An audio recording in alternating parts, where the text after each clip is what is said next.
저희 가족이 언젠가 여름 휴가를 제주도로 간 적이 있습니다. 저곳을 여행하다가 마라도라는 섬을 다녀왔습니다. 마라도는 작은 섬입니다. 그래서 그 해변길을 따라서 언덕을 산책하면서 참 좋다, 이런 섬에서 한번 살아봤으면 좋겠다, 이런 생각을 했습니다.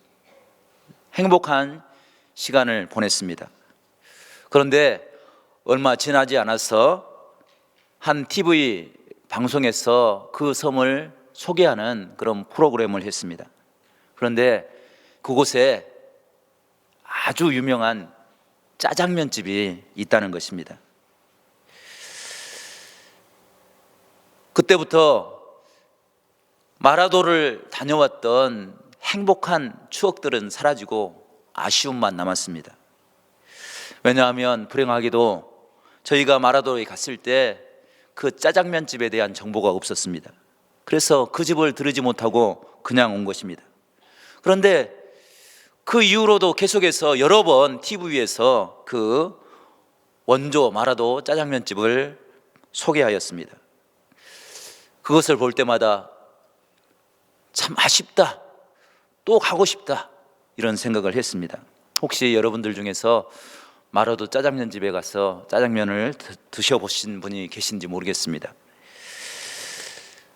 만약 또다시 제주도에 여행할 기회가 있다고 한다면 꼭 그 집에 가서 짜장면을 먹고 싶다는 생각은 변함이 없습니다. 세상을 살아가면서 우리는 늘 삶을 돌아보면서 아쉬운 마음을 갖습니다. 국어사전을 보게 되면 아쉬움의 뜻을 이렇게 정의하고 있습니다. 어떤 일에 대해 만족하지 못하거나 필요한 것이 모자라거나 없어서 안타까운 서운한 마음을 갖는 것, 그것이 아쉬움이다 라고 정의를 합니다. 세상을 살아가다 보면 아쉽고 서운한 마음들이 있습니다. 그런데 세상의 일들은 다시 노력하면, 다시 채우거나 다시 보충하면 그 아쉬움들을 이겨나갈 수 있습니다. 하지만 믿음 안에서 우리가 결코 놓치지 말아야 될, 아쉬워하며 생각하지 말아야 될 한 가지 일이 있는데, 그것은 우리 영혼을 구원하신 하나님의 은혜를 우리가 놓치지 말아야 한다는 것입니다. 신앙생활에서도 이루지 못한 것들, 서운한 것들이 많이 있습니다. 우리 성도님들 가운데는 크게 성공해서 하나님께 받는 삶을 살고 싶은 사람들이 있지만 그런 일을 행하지 못함으로 아쉬운 마음을 가지고 계신 분이 계실 것입니다. 기도하여 준비한 시험이나 직장에 합격하지 못한 그 아쉬움 때문에 서운한 마음을 가지고 계신 분들이 계실 것입니다. 하지만 이런 것들은 우리가 회복할 수 있습니다. 아쉬운 생각으로도 기억만 가지고 살아갈 수도 있습니다. 하지만 우리의 영혼이 구원받지 못한다고 한다면 우리는 영원한 지옥의 심판의 자리에 설 수밖에 없을 것입니다. 그러므로 구원의 은혜는 우리가 결코 포기할 수 없는 하나님의 은혜요 축복입니다. 아쉬움만으로 포장할 수 없는 문제입니다. 2020년 9월 우리와 가까운 도시 광양에서 고층 아파트에서 화재가 났습니다. 불은 아파트 44층에서 공용 공간에서 일어났습니다. 신고를 받은 119가 긴급 출동을 했습니다. 하지만 44층 고층이라서 누구도 안전을 장담할 수가 없었습니다. 화재 당시 44층에는 6개월 된 아이와 33살 먹은 아이 엄마가 살고 있었습니다. 그런데 참 이 엄마에게 지혜가 있었던 것이 아파트 베란다에 경량 칸막이, 그것이 비상 탈출구라는 사실을 알고 있었습니다. 그래서 화재가 났을 때 그 탈출구를 뚫고 옆집으로 피할 수 있었습니다. 경량 칸막이는 아파트에 사는 사람들이 화재가 났을 때, 어떤 어려움이 일어났을 때 출입구로나 계단으로 대피하기가 어려울 때 옆집으로 피할 수 있는 비상 공간입니다.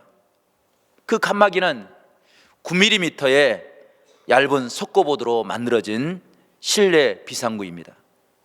만약 이 아이 엄마가 그 경량 칸막이를 알지 못했다고 한다면 아이와 엄마는 치명적인 해를 입었을 것입니다. 다행히 그 비상구를 알고 있었기에 옆집으로 피하여서 생명을 건질 수가 있었습니다. 그 화재는 소방당국의 노력으로 짧은 시간 20여 분 만에 진화를 완료했습니다. 소방 관계자는 이렇게 이야기합니다. 구조자가 경량 칸막이 존재를 알고 자력으로 뚫고 옆집으로 대피했기 때문에 인명피해가 나지 않았습니다. 그리고 한 가지 당부를 했습니다. 우리가 생활하는데 경량 칸막이 그 앞에 물건을 두지 말아야 한다는 것입니다. 다른 용도로 사용하지 말아야 비상시에 우리의 생명을 구할 수 있다라고 이야기를 한 것입니다. 이 경량 칸막이는 6개월 된 아기와 엄마의 생명을 구원하는 비상구였습니다. 이 비상구를 알았기에 44층의 화재에서도 생명을 구원받을 수 있었던 것입니다. 하나님께서는 우리에게 이 생명의 비상구를 허락해 주셨습니다. 우리는 사순절 이 절기를 보내면서 우리에게 허락하신 이 생명의 비상구인 예수 그리스도의 은혜, 천국 복음을 듣고 회복해야 되는 그런 절기를 보내고 있는 것입니다. 성도 여러분, 우리가 어떻게 하나님의 자녀라는 이름을 얻게 된 것입니까? 우리가 어떤 착한 일을 했기에, 어떤 공적을 쌓았기에 우리가 하나님의 자녀라는 이름을 얻게 된 것입니까? 오늘 주신 말씀을 통해서 과연 우리는 무엇으로 구원받는 하나님의 자녀가 되었는지 깊이 묵상하며 그 은혜를 다시 한번 회복할 수 있는 축복의 시간이 될 수 있기를 간절히 축원합니다. 첫 번째로 우리가 구원받는 성도가 될 수 있었던 것은 높고 높은 보좌에서 우리를 찾아오신 하나님의 크고 놀라우신 사랑이 있었기 때문입니다. 사람들은 죄악으로 어리석음으로 하나님 앞에 설 수 없었습니다.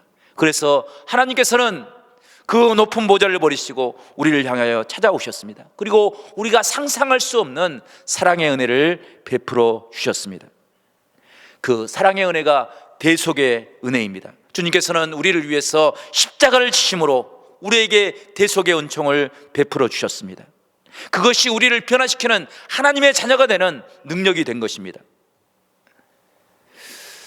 일본에 시노쿠보라는 전철역이 있습니다. 그 전철역에 가면 한국어와 일본어로 한 한국인을 추모하는 추모비가 세워져 있다고 합니다. 그리고 21년이 지난 지금도 그를 기억하며 추모하는 모임을 갖고 있다는 것입니다. 사진 몇 장을 보겠습니다.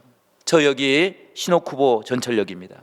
그 전철역에 가면 추모비가 세워져 있는데 그 내용이 이러합니다. 한국인 유학생 이수연 씨, 카메라맨 세키네 시로 씨는 2001년 1월 26일 저녁 7시 15분경 시노쿠보역에서 선로에 떨어진 사람을 발견하고 자신들의 위협을 무릅쓴 채 용감히 선로에 뛰어들어 인명을 구하려다 고귀한 생명을 바쳤습니다. 두 분의 숭고한 정신과 용감한 행동을 영원히 기리고자 여기에 이 글을 남깁니다. 동인도 여객철도 주식회사, 이렇게 추모비가 세워져 있다고 합니다. 이 사건 당시에 많은 사람들이 그의 용감한 행동을 통해서 큰 도전과 감동을 받았습니다. 그리고 추모비를 세우고 고 이수연 씨를 기억하였습니다. 하지만 시간이 지나면서 모두가 그 사건을 잊고 살았습니다. 그런데 지난 2022년 1월 26일 우연히 아침에 라디오를 듣다가 오늘 그 사람들이 모여서 이수연 씨를 추모한다는 그런 이야기를 듣고 가슴이 뭉클했습니다. 21년이 지난 사건입니다. 너무 시간이 오래됐습니다. 그렇게 희생한 사람들이 일본 사람이 아니라 한국 사람입니다. 그가 높은 지위를 가지고 있는 것이 아니라 가난한 유학생이었습니다. 그를 꼭 기억해야 될 만한 이유가 없었습니다. 선로에 떨어진 사람을 구하기 위해서 뛰어들긴 했지만 그의 생명을 구하지도 못하고 안타깝게 3명의 사람이 한꺼번에 불행한 일을 당했습니다. 하지만 사람들은 고 이수연 씨가 가지고 있는 그 삶의 정신을 진심으로 받아들인 것입니다. 고 이수연 씨는 선로에 떨어진 사람이 우리 동포가 아니라는 사실을 알았습니다. 일본인과 우리나라 사람은 정말 물과 기름과 같이 섞여질 수 없는 응어리를 가지고 있습니다. 지나칠 수도 있었습니다. 선로에 떨어진 사람은 착한 일을 하다가 떨어진 것이 아닙니다. 술에 취해서 자신을 주체하지 못하고 선로에 떨어진 것입니다. 그 사람을 구할 수 있는 충분한 시간이 없었습니다. 기차가 이미 들어오고 있었기 때문입니다. 선뜻 나서기 힘든 그런 시간이었습니다. 그곳에는 전철을 기다리고 있는 많은 사람들이 있었습니다. 하지만 아무도 그를 구하려 하지 않았습니다. 그래서 이수연 씨가 가만히 있어도 왜 구하지 않냐고 비난할 사람이 없었습니다. 하지만 그런 상황에서 그는 마치 그 일이 자신의 사명인 양 뛰어들었습니다.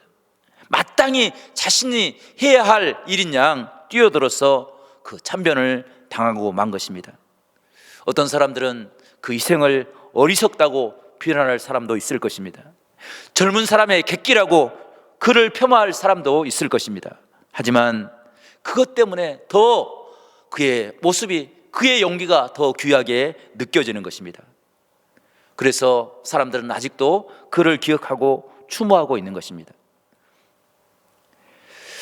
저는 그 사실을 듣고 설교를 준비하면서 정리하면서 이수연 씨도 참 대단하지만 아직도 오랜 시간이 지났음에도 불구하고 아직도 그를 기억하고 있는 사람들, 그 사람들도 대단하다라는 생각을 갖게 되었습니다. 비록 자신의 생명을 돌보지 않고 뛰어들긴 하였지만 아무런 결과를 만들어 내지 못한 그 사람임에도 불구하고 21년 동안 잊지 않고 한결같이 기억하고 추모하고 있다는 것입니다. 그 사람들에 비해 우리는 너무나도 어설픈 신앙의 삶을 살고 있지 않나라는 질문을 하게 됩니다. 주님이 우리에게 보여주신 사랑은 어떤 것과 비교할 수 없는 가장 위대한, 어떤 사람도 행할 수 없는 가장 큰 사랑을 우리에게 베풀어 주었습니다. 예수님은 삼위일체 하나님이셨습니다. 그 하나님이 인간의 몸을 입는 것 자체, 그것이 큰 고통이었습니다. 그리고 그 모든 희생을 통해서 우리의 약한 것들을 회복하여 주시고 하나님의 은혜로 채워주셨습니다. 우리를 위해서 채찍을 맞으시고 살이 찢겨나가는 고통을 당했습니다. 모욕과 저주를 당하셨습니다. 결국에는 십자가에서 물과 피를 다 쏟으시고 그 죽음을 통해서 우리에게 구원의 은혜를 베풀어 주었습니다. 그리고 누구든지 예수 이름을 부른 자에게 구원의 은혜를 허락받도록 하나님께서 은혜를 베풀어 주었습니다. 이것이 우리에게 하나님께서 베푸신 은혜이고 축복입니다. 사망의 권세를 이기시고 부활의 은혜를 베풀어 주시고 소망의 은혜를 저에게 허락하여 주셨습니다. 그런데 우리는 이 은혜를 너무나도 가볍게 생각합니다. 때로는 이 은혜를 잊어버리고 세상에 만취되어 살아가고 있습니다. 성도 여러분, 이 은혜는 결코 쉽게 잊어버리고 지낼 수 있는 은혜가 아닙니다.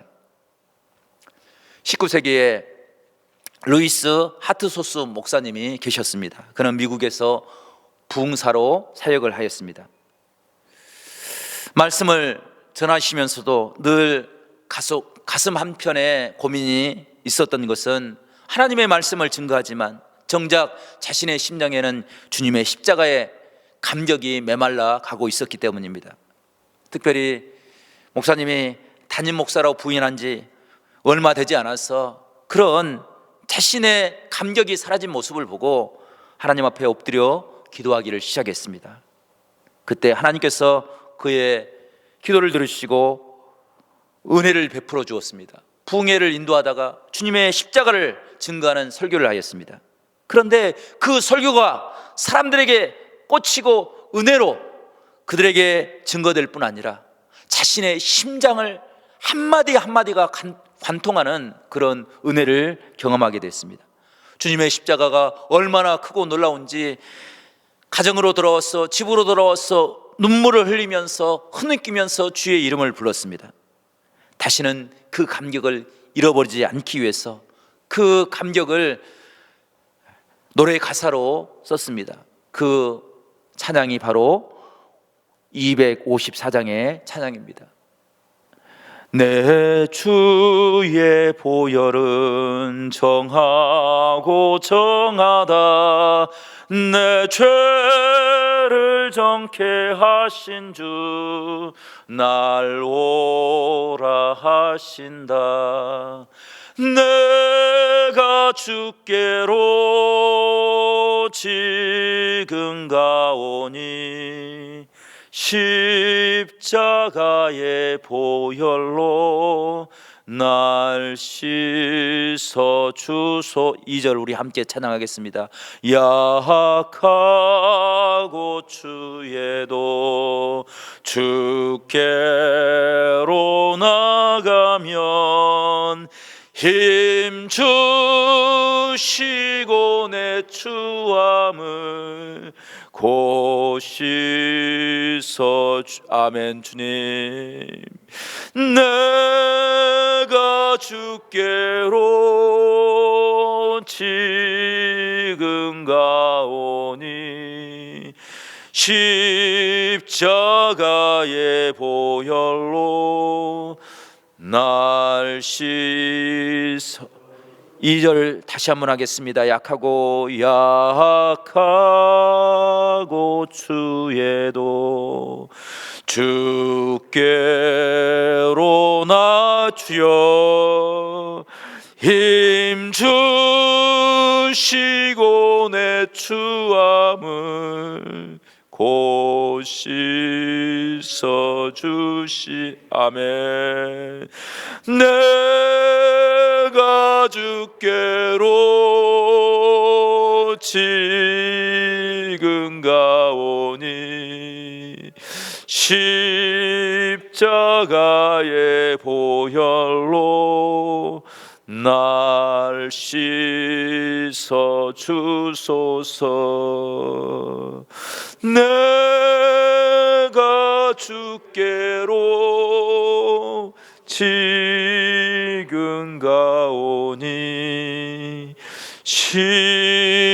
십자가의 보혈로 날 씻어 주소서.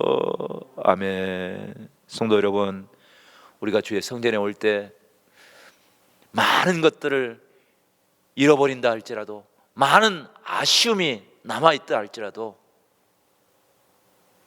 주님께서 우리를 위해서 십자가에서 흘리신 그 보혈의 은혜는 꼭 기억할 수 있기를 간절히 바랍니다.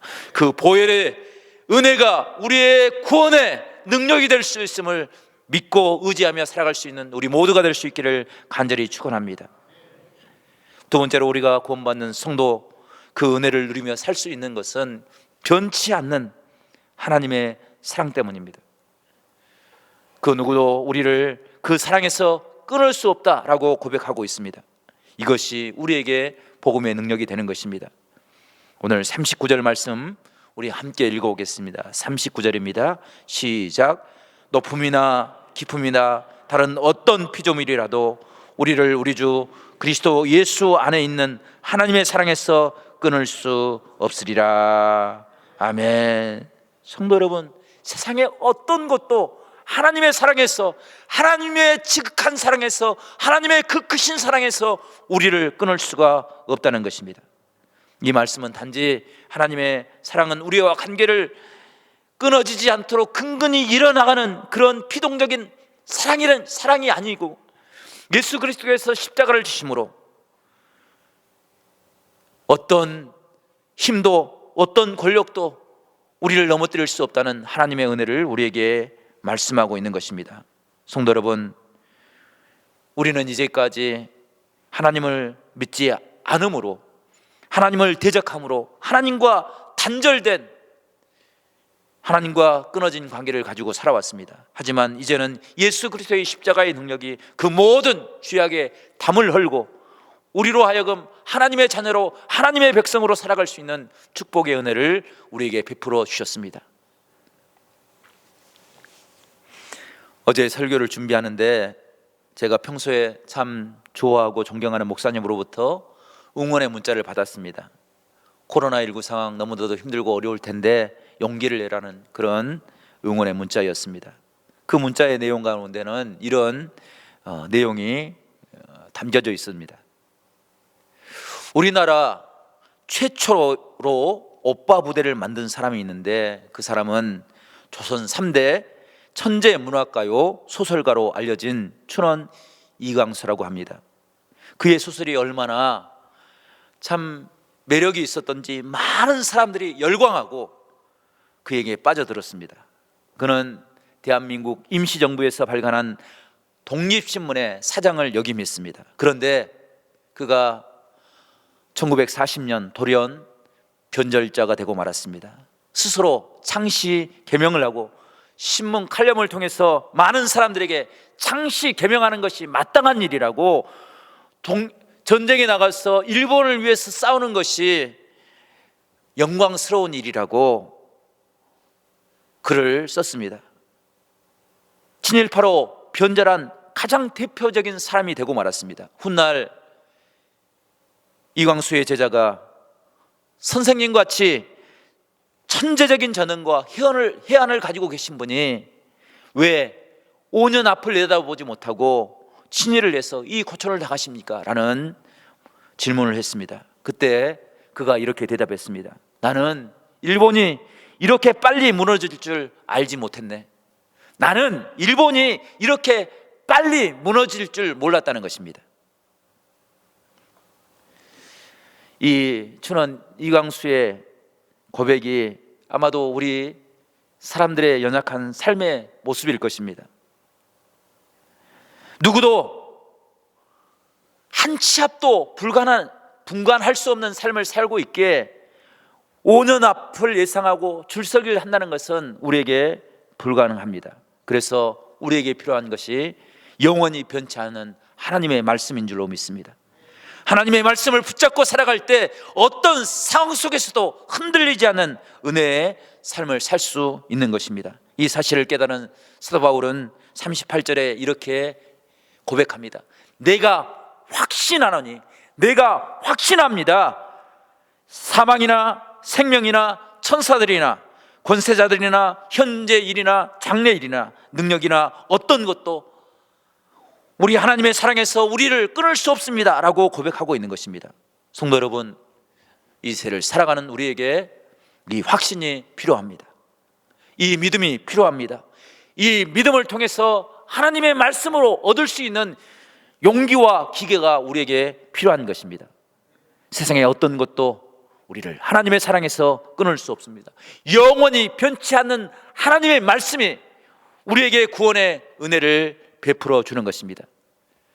그 믿음을 걸어감으로, 그 믿음의 길을 걸어감으로 루터와 같은 믿음의 기계를 가지고 살아갈 수 있는 우리 모두가 될 수 있기를 간절히 바랍니다. 바람이 불면 이리저리 끌려다니는 구름과 같은 인생이 아니라 오직 하나님의 말씀에, 하나님의 은혜에 믿음의 뿌리를 깊게 내리고 영원히 흔들리지 않는 시냇가에 심은 나무가 하나님의 은혜로 그 잎이 청청하며 많은 열매를 맺으며 하나님의 영광을 드러냈던 것처럼 우리도 그러한 믿음의 삶을 살아갈 수 있기를 간절히 축원합니다. 성도 여러분, 이 믿음을 회복하기 위해서 사순절 주님과 동행하는 복된 삶을 살아가는 우리 모두가 될 수 있기를 간절히 축원합니다.